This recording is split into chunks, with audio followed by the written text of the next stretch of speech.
Oi pessoal, tudo bem com vocês? Vamos para a leitura do capítulo 2 do livro Calma, Chico Xavier e Emmanuel. O capítulo chama Passando pela Terra. Ele é bem grande, rico, cheio de ensinamentos. Começa assim: sempre útil não te esqueceres de que te encontras em estágio educativo na Terra. Jornadeando nas trilhas da evolução, não é o tempo que passa por ti, mas, inversamente, és a criatura que passa pelo tempo. Conserva a esperança em teus apetrechos de viagem. Caminha, trabalhando e fazendo o bem que puderes. Aceita os companheiros do caminho qual se mostram, sem exigir-lhes a perfeição da qual todos nos vemos ainda muito distantes. Suporta as falhas do próximo com paciência, reconhecendo que nós, os espíritos ainda vinculados à Terra, não nos achamos isentos de imperfeições. Levanta os caídos e ampara os que tropecem. Não te lamentes, habitua-te a facear as dificuldades e problemas de ânimo firme, assimilhando-lhes o ensino de que se façam portadores. Não te detenhas no passado, embora o passado deva ser uma lição inesquecível no arquivo da experiência. Desculpa, sem condições, quaisquer ofensas, seja quais sejam, para que consigas avançar, estrada fora, livre do mal. Auxilia os outros, quanto estiver ao teu alcance, e repete semelhante benefício tantas vezes quanto isso te for solicitado. Não te sirvam de estorvo ao trabalho evolutivo as calamidades e provas em que te vejas, já que te reconheces passando pela terra a caminho da vida maior. Louva, agradece, abençoa e serve sempre. E não nos esqueçamos de que as nossas realizações constituem a nossa própria bagagem, onde estivermos, e nem olvidemos de que as parcelas de tudo aquilo que doamos ou fazemos na Terra, teremos a justa equação na vida espiritual. Grande o capítulo, né? Cheio de conhecimento, cheio de sabedoria, cheio de ensinamento. Vamos a alguns breves comentários, eu pensei algumas coisas que me chamaram mais atenção. E com certeza, para cada um que está ouvindo, outras te tocam mais ao coração, outras te conectam melhor. Nas frases 1 e 2, ele diz o seguinte: sempre útil não te esqueceres de que te encontras em estágio educativo na Terra. E não é o tempo que passa por ti, mas inversamente, és a criatura que passa pelo tempo. Olha que legal. Eu sempre tratei a Terra como um educandário, como uma grande escola, onde nós temos a oportunidade de fazer a nossa matrícula e vivermos a nossa experiência aqui. A gente aprende muitas lições e de vez em quando, tal qual numa escola, nós passamos por algumas provas para testar se o conhecimento foi aprendido. Às vezes a gente vai bem, às vezes não tão bem assim, e assim segue-se sucessivamente, mas a cada prova que passa, a gente assimilou alguma coisa a mais. Se você tivesse a mesma prova um pouco depois, você passaria por ela com mais facilidade. É assim que é a vida. É um grande educandário. E essa questão do tempo, que ele fala que não é o tempo que passa pela gente, mas é a gente que passa pelo tempo, isso é uma questão muito importante que me chamou a atenção, porque a gente tá numa correria maluca e tem aquela turma que fala assim, deixa a vida me levar, a vida leva eu, quando na verdade somos nós que estamos dirigindo o nosso tempo, somos nós que dirigimos a nossa vida.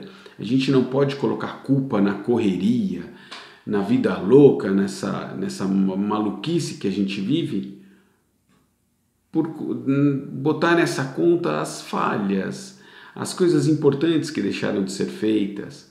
A gente está tendo uma parada justamente nesse momento que eu acho que é uma excelente reflexão para isso, né? Nós estamos sentindo falta, ninguém está sentindo falta da correria da vida, a gente está sentindo falta das pequenas coisas que a gente tinha e não percebia. das reuniões com os amigos, dos bate-papos, dos abraços, dos sorrisos. Todo mundo está sentindo falta disso. Quando a gente voltar para a vida normal, que a gente aprenda essa lição, de que o tempo trabalha para mim. Sou eu que coordeno ele, sou eu que mando no tempo da minha vida é responsabilidade minha. Certo? A terceira frase, vou me dedicar um pouquinho mais a ela. Conserva a esperança em teus apetrechos de viagem. Eu fui buscar o significado de esperança. Esperança é uma palavra que a gente fala muito, mas ninguém conceitua ela muito fácil. E eu fui lá no dicionário, olha o que diz o dicionário sobre a palavra esperança. É o sentimento de quem vê como possível a realização daquilo que deseja. Confiança em coisa boa, fé. Está no dicionário isso. Manter a esperança para a gente é tão importante que o apóstolo Paulo cita a palavra em esperança, normalmente associada à fé, à confiança em Deus, em pelo menos 6 de suas epístolas, 6 das suas cartas. Olha como a esperança é importante, olha como é importante a gente acreditar. Mas aqui, na nossa doutrina, tal qual a gente não fala mais em fé cega, não dá mais para falar em esperança de uma maneira passiva. E aí eu fui buscar um texto, uma frase de São Tomás de Aquino que diz o seguinte: a esperança, ela não é passiva, mas um sentimento cheio de vitalidade e amor. Não lembra bastante a nossa fé raciocinada? Não adianta só você ter fé, não adianta só você ter esperança. Os dois exigem alguma coisa da gente, exigem ação da gente. Eu achei muito legal isso. Voltando lá em Paulo, talvez a mais famosa das cartas dele, a carta aos Coríntios, no final ele ainda fala assim: agora, pois, permanecem a fé, a esperança e o amor ou caridade, dependendo da tradução que você lê. Desses 3, porém, o mais importante é a caridade ou o amor. Mas olha como a esperança é importante. É importante a gente ter essa motivação e fazer a ação para alcançar. Nada mais passivo. Não cabe mais passividade na nossa vida esperando que as coisas caiam do céu. Não acontece mais isso. Mas é legal ter esses toques da espiritualidade maior, puxando a gente para a nossa realidade, para uma nova realidade. A frase seguinte, ele escreve o seguinte: caminha trabalhando e fazendo o bem que puderes. Ora, Livro dos Espíritos, Lei do Trabalho, a partir da questão 674. Eu, particularmente, gosto de um pedacinho da resposta da 675 que diz o seguinte: o que é trabalho? Toda ocupação útil é trabalho. E no complemento nós temos o seguinte, lá na 642, nós somos responsáveis pelo bem que deixamos de fazer. Então, trabalho, é importante. E o bem? Como é que eu realizo o bem? Eu não faço bem, mas eu também não faço mal. Ora, não fazer o bem também é fazer o mal. Olha que importante, não adianta ser omisso. Percebe que tem uma linha lógica nisso? Na fé raciocinada, que não adianta ser só fé cega e ficar esperando. Na esperança, que não pode mais ser passiva. E na omissão em fazer o bem, não adianta mais ser omisso. Todas as ações são ações, requerem a nossa manifestação, a nossa vontade, a nossa atitude. Não estamos mais aqui a passeio, estamos num grande educandário, onde estamos aprendendo um monte de coisas, onde passamos por provas que são necessárias para o nosso crescimento e para sedimentar esse aprendizado, e somos chamados, conclamados ao trabalho no bem, que também é mais do que não fazer nada. Não faço mal, já tá bom. Eu ouço muita gente falando isso, equivocadamente. Fazer o bem, não fazer o mal, mas ser omisso em fazer o bem é também fazer o mal. Nós somos responsáveis por isso. Nas frases seguintes, Emmanuel alerta sobre a importância em aceitarmos os outros como são, visto que nós também não somos perfeitos. Eu não sei você, pode ser que alguém perfeito esteja vendo esse vídeo e aí não precisa nem pular essa frase, nem dar bola para ela. Mas se você não for perfeito, não espere perfeição do outro, não espere perfeição do seu irmão. Aliás, estamos numa faixa evolutiva nesse planeta onde ninguém está nem pertinho de ser perfeito e somos todos muito semelhantes. Uns um pouco mais despertos, outros um pouco menos despertos, mas somos muito semelhantes. Então não dá para exigir do outro aquilo que a gente também não consegue entregar, né? No mínimo, isso é uma grande hipocrisia nossa.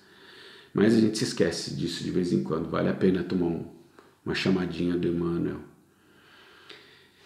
Recomendações fortes que ele faz. Não te detenhas no passado, embora o passado deva ser uma lição inesquecível no arquivo da experiência. Eu vou dividir essa parte em duas coisas que eu acho muito importantes. A primeira, vamos falar de perdão, ofensa e perdão.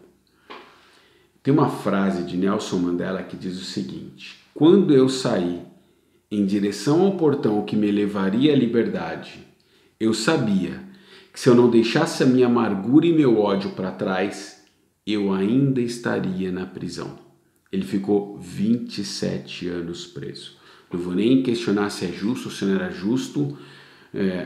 Isso vai lá da legislação daquele país e do momento de segregação que eles viviam naquela época. Graças a Deus mudou.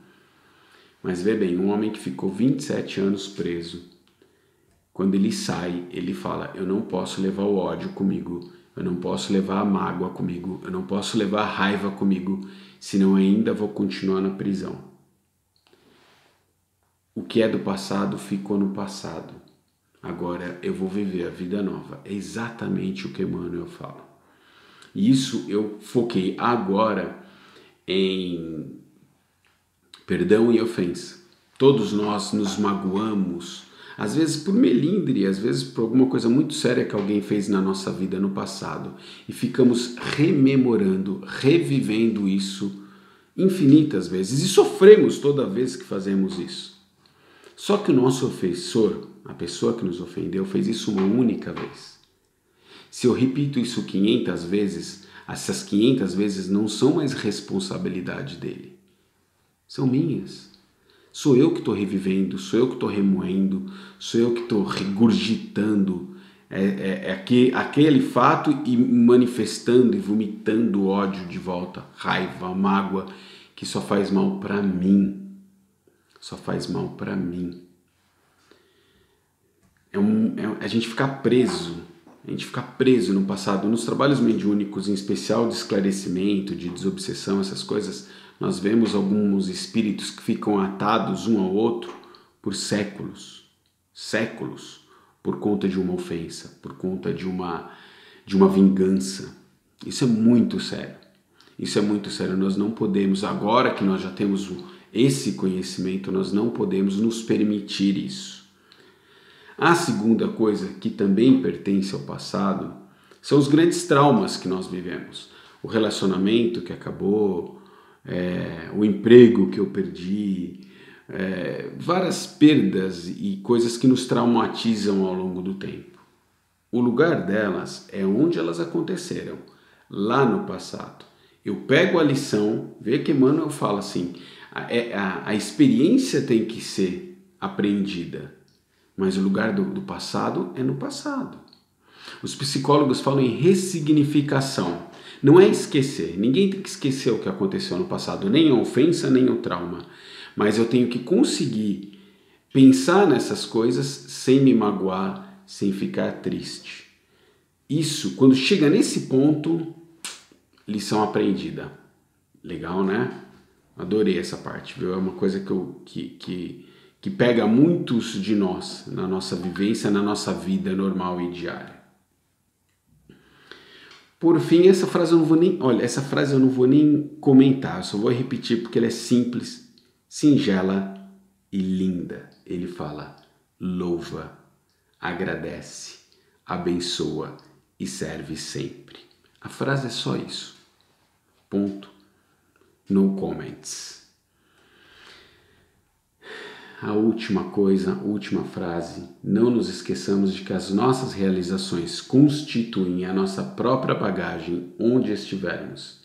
E nem olvidemos que das parcelas de tudo aquilo que doamos ou fazemos na terra, teremos a justa equação na vida espiritual.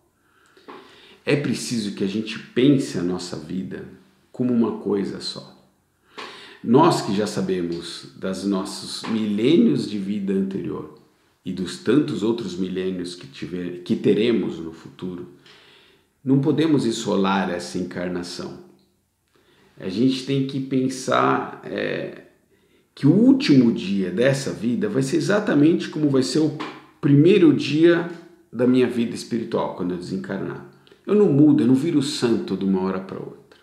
Então eu não posso ficar fazendo as coisas aqui, falando assim, não, eu vou fazer porque eu quero ir para o céu, aspas nisso, né? Ou não quero ir para um umbral, aspas nisso. A gente tem que viver cada dia como um dia de uma existência milenar.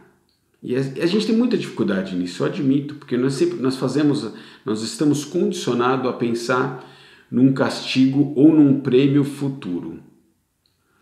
E quando na verdade um dia é igual ao outro, um dia depois do outro, sem grandes saltos, sem grandes novidades, a evolução é constante e permanente, sem sobressaltos. Não tem isso. Então a gente tem que viver a vida agora, pensando daqui a 1 hora, pensando daqui a 1000 anos, mais ou menos da mesma forma. Tá bom? Pelo menos foi isso que eu entendi. Eu adoraria que vocês comentassem e falassem, não, André, tá com nada isso que você falou, hein? Pelo amor de Deus. E a interpretação, eu acho sensacional isso. Esse vídeo ficou muito longo, porque esse capítulo era muito grande, cheio de ensinamento. Nem todos serão assim, eu já gravei alguns outros futuros e alguns são maiores, outros são menores. Mas eu falei que eu achei que era importante. Eu espero que vocês dividam comigo essa experiência, tá bom? Até o capítulo 3. Beijo, fiquem com Deus.